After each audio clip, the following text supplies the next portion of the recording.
সবার চোখ ফাঁকি দিতে পারবি, আমার চোখ ফাঁকি দিতে পারবি না। তারপর আমি কিছু যা করে সবকিছু আমি মানে নেবো, তুই আমার এখন মাল দিয়ে যা। স্যার ওই যে বলছিলেন স্যার, স্যার তা তো পাইতেছি না স্যার কোনো জায়গায়। আমি দাঁড়াই রয়েছি গেটের সামনে, আমি এখনো বসে রয়েছি স্যার আমি মাল নিতে। স্যার আমারে তো স্যার কেউ বিশেষ দিয়ে যা স্যার আমারে স্যার কেউ আমারে স্যার কেউ বিশ্বাস করতেছে স্যার। আর আমি তো স্যার এই মাদকের বিরুদ্ধে কাজ করি, তো স্যার এই যে ফেসবুকে ভিডিও ছাড়ছি স্যার, এগুলো দেখে তো সবাই অবিশ্বাস করে, বুঝছেন? কথা শোন শোন কে শোন, সবার চোখ ফাঁকি দিতে পারবি, আমার চোখ ফাঁকি দিতে পারবি না।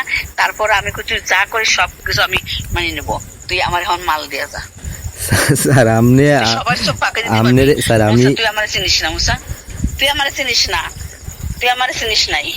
স্যার এইগুলা স্যার হয়তো বা রাজনৈতিক অনেক ব্যক্তিবর্গ স্যার আমার নাম করতে পারে, কিন্তু স্যার আপনি ফেসবুকে আমি ওই ভিডিও করার কারণে স্যার অনেকে আমার শত্রু, বুঝছেন?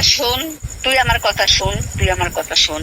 তোরা কালকে গত রাত্রে তোরা এক জায়গা ছিলি, তাও আমি জানি স্যার। তারপরে আমার কথা শোন, আমার কথা শোন শোন, তুই কোথায় কোন জায়গা কখন কি অবস্থায় ছিলি তাও জানি, কি করছিস তাও জানি, সবকিছু তুই জানিস। আমি 4টে পর্যন্ত তোর ওই এলাকায় এনেছিলাম। এখন কথা সেটা না, আমি সবকিছু জানি, আমার তো পাখি দেবি না। তোরে আমি কইছি দিয়ে যেতে, তুই দিয়ে যা। আমি তো বললাম যে তুই যদি মনে করিস যে তোর দিদি আসলি তোর আমি ধরবো, এটা যদি মনে করিস তাহলে তুই ভুল বুঝলি, তুই এটা ভুল স্যার বুঝলি। কালকে দরকার স্যার কাল কথা শোন, হ্যাঁ আমার কথা শোন, তুই যে কোনায় থুয়ে যা, কোনায় থুয়ে দূরে যাই আমার ফোন দিস দরকার হয়, যদি বিশ্বাস নয় যে স্যার দূরে যাই কবে স্যার আমাকে থুয়েছি, ঠিক আছে? স্যার কালকে রাত স্যার আমি একটু বলি স্যার, কালকে রাত্রে রায়হান বা আমি আগে আমি ওইসব বাদ দে, তুই আর আমার এটা দিতেই হবে। স্যার আমারে এই জিনিস স্যার কেউ জীবনও স্যার আমার লাগে শিকারও যাইবে না, আর আমারে দেবেও না স্যার, কথা বুঝছেন?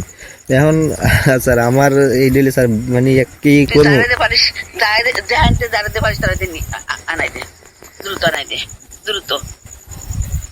স্যার আমার স্যার আমি বিপদে এলাই দিতে স্যার, আমারে কেউ স্যার বিশ্বাস করতেছে না। আমি বারবার চেষ্টা করছি স্যার অনেক।